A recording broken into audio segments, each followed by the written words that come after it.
Regular dark chocolate ப்ரௌனியை சாப்பிட்டு உங்களுக்கு போர் அடிக்குதா? அப்போ நிச்சயமாக இந்த வீடியோ உங்களுக்காக தான்.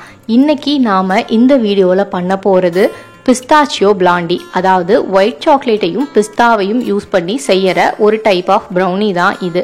இது செய்யறதுக்கு முதல்ல டபுள் பாயிலிங் மெத்தட்ல 40 கிராம் பட்டரையும் 70 கிராம் ஒயிட் சாக்லேட்டையும் நம்ம மெல்ட் பண்ணி எடுத்துக்கலாம். டார்க் சாக்லேட்டை டபுள் பாயிலிங் மெத்தட்ல மெல்ட் பண்றதுக்கும் ஒயிட் சாக்லேட்டை மெல்ட் பண்றதுக்கும் நிறைய வித்தியாசங்கள் இருக்கு. அதை எப்படி ப்ராப்பரா பண்றது அப்படிங்கிற வீடியோவை ஏற்கனவே நம்ம சேனல்ல நான் பப்ளிஷ் பண்ணியிருக்கேன். உங்களுக்கு தேவைப்பட்டது அப்படின்னா கீழே டிஸ்கிரிப்ஷனில் லிங்க் கொடுக்குறேன், பார்க்காதவங்க பார்த்து தெரிஞ்சுக்கோங்க. இப்போ நம்மளோட ஒயிட் சாக்லேட்டும் பட்டரும் நல்லா மெல்ட் ஆயிடுச்சு. இதை எடுத்து நம்ம ஓரமாக வச்சிடலாம். அடுத்ததாக ஒரு பவுலில் ஒரு முட்டையை எடுத்து உடைச்சு ஊற்றிக்கோங்க. இது கூடயே ஒரு 1/2 டீஸ்பூனுக்கு வெண்ணிலா எசன்ஸ் சேர்த்துக்கோங்க. வீட்டில் இருக்கிற பாத்திரங்களையே வச்சு இதை நம்ம பண்ணி காட்டணும் அப்படிங்கிறதுக்காக தான் நான் ஒரு டிஃபன் பாக்ஸை இங்கே எடுத்திருக்கேன். இந்த முட்டையை ஒரு ஸ்பூனை வச்சு நல்லா பீட் பண்ணிக்கோங்க. இங்கே நான் 70 கிராமுக்கு பொடி பண்ண சர்க்கரை வச்சுருக்கேன். இதையும் இப்படி சலிச்சு உள்ளே சேர்த்துக்கோங்க. முட்டையையும் சர்க்கரையும் நல்லா கலந்துக்கோங்க. சர்க்கரை நல்லா கரைஞ்சதுக்கு அப்புறமா நம்ம ஏற்கனவே ரெடி பண்ணி வச்சுருக்கிற ஒயிட் சாக்லேட் மிக்ஸ் இருக்குல்ல, அதை இது கூட சேர்த்துக்கோங்க. முட்டை, ஒயிட் சாக்லேட் மிக்ஸ், சர்க்கரை, இது மூணும் ஒரு துளி கட்டி கூட இல்லாத அளவுக்கு நல்லா கலந்து விட்டுக்கோங்க.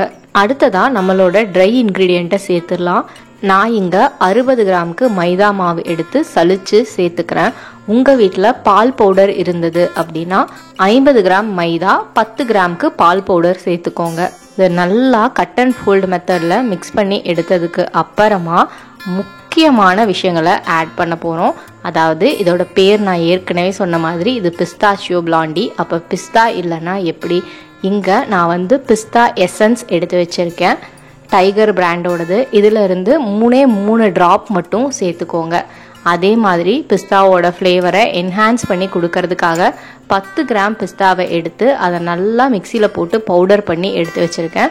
கடைகளில் இன்ஸ்டண்ட்டாக பிஸ்தா ஃப்ளார் கூட கிடைக்கும், அது கிடைச்சதுன்னா கூட நீங்கள் யூஸ் பண்ணிக்கலாம்.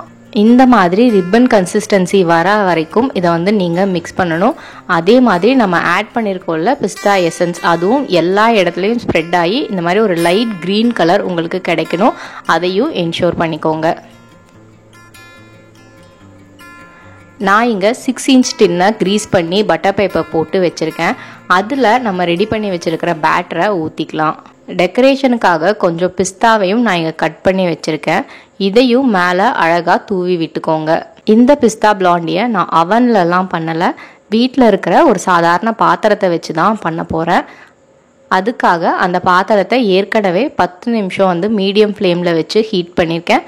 உள்ளே ஒரு ஸ்டாண்டும் வச்சுருக்கேன். இப்போ மூடியை ரிமூவ் பண்ணிவிட்டு நம்மளோட டின்னை உள்ளே வச்சிடலாம்.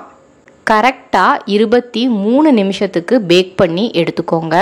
பிளாண்டி நல்லா ஆறுனதுக்கு அப்புறமா அதை மோல்டில் இருந்து வெளியே எடுத்து பட்டர் ஷீட்டை ரிமூவ் பண்ணிவிடுங்க. அதுக்கப்புறமா உங்களுக்கு எந்த சைஸில் வேணுமோ அந்த சைஸுக்கு நீங்கள் பீஸ் போட்டுக்கலாம். இதை சாப்பிடும்போது உங்களுக்கு சூப்பரான ஒரு பால்கோவா ஃப்ளேவரில் ஒரு பிஸ்தா பிளாண்டி சாப்பிட்ற மாதிரி ஒரு ஃபீல் இருக்கும். இந்த வீடியோ உங்களுக்கு பிடிச்சிருந்தா லைக் பண்ணுங்கள், கமெண்ட் பண்ணுங்கள், ஷேர் பண்ணுங்கள். மறக்காமல் நம்ம சேனலுக்கு சப்ஸ்கிரைப் பண்ணுங்கள்.